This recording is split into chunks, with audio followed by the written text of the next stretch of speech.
नमस्कार, समधिया.com देख रहल छी अपने। हम छी अक्षय। एखन एकटा सुखद खबर सोझा आबि रहल अछि। खबर ई जे दरभंगा समस्तीपुर रेलखंड पर मुक्तापुर के बीच डाउन लाइन पर यातायात प्रारंभ कऽ देल गेल अछि। एकर जानकारी डीआरएम समस्तीपुर के ट्विटर हैंडल से साझा कयल गेल अछि। जानकारी अनुसार समस्तीपुर मंडल के समस्तीपुर दरभंगा रेलखंड के अंतर्गत समस्तीपुर मुक्तापुर स्टेशनक बीच पुल संख्या 1 पर जलस्तर में आयल कमीक देखैत आई अर्थात 19/7/2021 के 8:15 सँ समान यातायात प्रारंभ कऽ देल गेल अछि।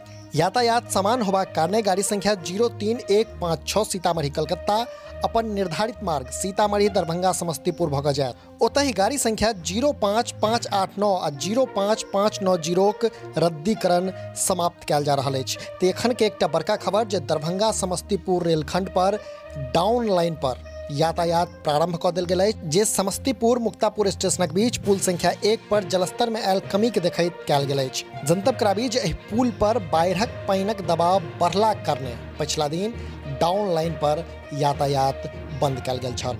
एखनुक एकटा बड़का खबर जे समस्तीपुर दरभंगा रेलखंड पर मुक्तापुर के बीच डाउन लाइन पर यातायात प्रारंभ कऽ देल गेल अछि। अपने लोकनि देखैत रहू समधिया.com।